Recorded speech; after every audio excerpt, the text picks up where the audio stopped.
Hi everyone, it's Carrie from Wabi Sabi and I hope you're doing really well. In today's live, we're going to be talking about the role of past relationships.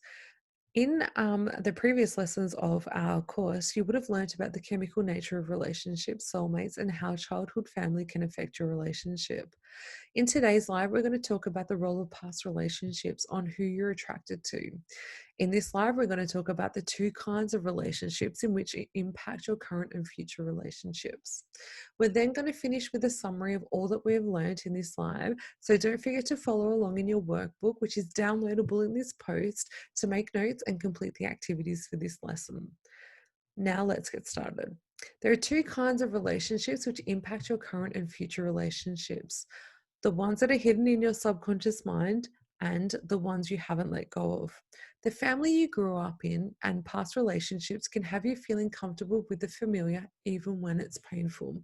So, we're going to talk more about childhood reverberations. In our course, True Love, How to Find Your Soulmate, in lesson 2, we talk about how you absorb family relationship patterns. You will learn that experience as a child can feel familiar in later relationships. Healthy families have much of the same story with the following characteristics: mutual support, honest communication, trust, dependability, and problem solving. Unhealthy families have a different story. In addition to opposite of the 5 characteristics I've just mentioned, you can add addiction, abuse, affairs, mental illness, and much more. When you're attracted to someone new, you need to ask yourself the following 3 questions. Where have I felt this before? Who do these feelings remind me of? Do I want to recreate that relationship? Just remember that people like the familiar. The familiar is comfortable. To try something unfamiliar, even when unhappy, is a risk. And as the saying goes, the devil you know is better than the devil you don't know. Your childhood breeds familiarity. The family you grew up in is familiar to you and you're attracted to that. You're attracted to the vibe, to the energy. You can't explain it, especially if you're trapped in the strong chemicals of infatuation, which we spoke about in lesson 1 of our course. You won't know about it because this is live and you're not enrolled in our course, but we go through from word to go exactly how relationships are built, the chemical infatuations that happen in our mind and how things happen, why we think the way we do, why my, impression of a relationship and map of the world is very different to somebody else's. And that is all in our childhood breeding and what we know and what we're exposed to. Having different relationships than in childhood, you need to make a conscious decision to do so. The key is to engage your mind and to make rational decisions to overrule your heart and the chemicals your body produces.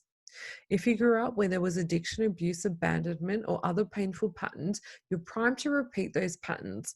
Thankfully, not everyone does, but there is a tendency to do so. Know what's important to you in a relationship, and that's what the focus is on in the next module of the lessons in our course, True Love, How to Find Your Soulmate. Just know how valuable and wonderful you are. You deserve a joyful, passionate, and supportive relationship.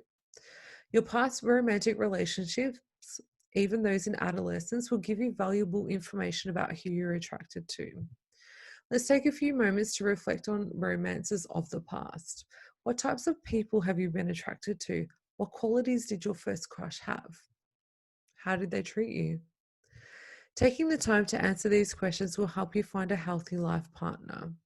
Let's look at a few patterns first, though. The first one is the injured one. You've heard about the white knight rescuing the damsel in distress. Women can also move into the rescue mode. Having past relationships contain the quality of rescuing someone in need. There's nothing wrong with helping someone out, but if you want to be in a relationship with someone who may need who may need continuing rescuing, you've got to remember the A and the H relationship. The A and the H relationship is something that we go through, I think, in lesson 2 or lesson 3 of the course. And it's so important for you to understand the A relationship and the H relationship. A, if you look at the letter A, is where two people are actually leaning on each other. And provided that each person needs each other, that relationship's going to stay together. The H relationship is two people that are standing simultaneously on their own 2 feet, but have that connection together. It's really important to understand that so that you can understand how relationships and healthy relationships really work. So, if you are looking at the pattern of the injured one, you need to look at why you need to be the role of the rescuer. Was there someone in your childhood that you took care of? Are you continuing in that role? The second pattern that we need to look out for is the child. There is a difference between being childlike and childish. Someone who is childlike is joyful and delightful, and they have a great spirit. They're also responsible. A childish person still acts like a teenager and won't accept responsibility. Qualities of the childish, immature person are they cannot have a serious conversation, if they don't have their own way, they pout if they don't get it, is unaware of your needs or probably don't care about your needs, doesn't learn from mistakes, and overindulges in food, drink, and activities, doesn't keep commitments, and expects you to keep the relationship going. The next trait we need to have a look at is the abuser. Physical abuse is obvious. If your partner hits you, that's abuse. If it happens more than once, that's a pattern. If you make excuses for them, consider why you don't feel valuable enough to be treated with love and respect. I think that's a big one. I think you really need to look inwards and have a look at, and it definitely isn't the question of did you deserve this? It's about, you know, why don't you feel valuable enough to be treated with love and respect? Why do you keep going back to the people or to the types of people who are likely to be this type of person to you? If your partner forces you to have sex, that is rape. That's different type of physical abuse, and find out why you don't recognize your value. Emotional abuse is often more difficult to identify. If either of you makes demeaning comments, denies love, lies, tries to convince the other that you know something isn't true, so like gaslighting and all that kind of stuff, it's much harder to identify and to prove, but you know when it's happening, and when that's happening, I'd be questioning that. um, People who grow up in abusive homes have a higher probability of becoming abusers or victims. Find someone to help you resolve these issues. You definitely deserve the best in life, and it's just such a difficult path to go through, and it's just unnecessary. If you've already been through it earlier on in your life, you don't need to go through it again later in life, because that's all that you know. And the fourth and final trait to look out for is the addict. These are many kinds of addictions, so drugs, alcohol, sex, shopping, romance, gambling, food, nicotine, exercise, gambling, internet, work, control. Um, if addiction was part of your childhood, you have a higher probability of becoming an addict or being in a relationship with an addict. So, in summary, the relationships you experience in your childhood can feel so familiar that you recreate them as an adult. If you examine your past relationships, you'll discover the qualities of the person you're attracted to. So, right now, we're currently looking for 5 individuals to work with one on one. If you often wonder why you pick certain individuals as romantic partners, our new course, True Love: How to Find Your Soulmate, is geared towards those who want to discover more about the infatuation stage of a relationship and how to move into a healthy long-term relationship. This will assist people who wonder why they choose the wrong person and help them gain direction in making better choices.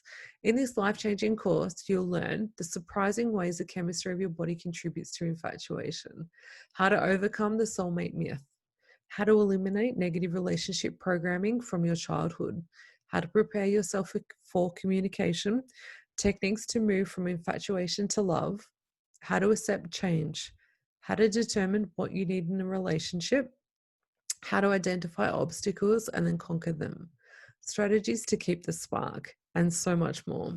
Finally, at the end of the course, you're going to let nothing stop you from accomplishing the relationship goals. Pursue all relationships that you've been thinking about for so long. Overcome all of the negative relationships that have held you back. Finally, learn to work through the obstacles.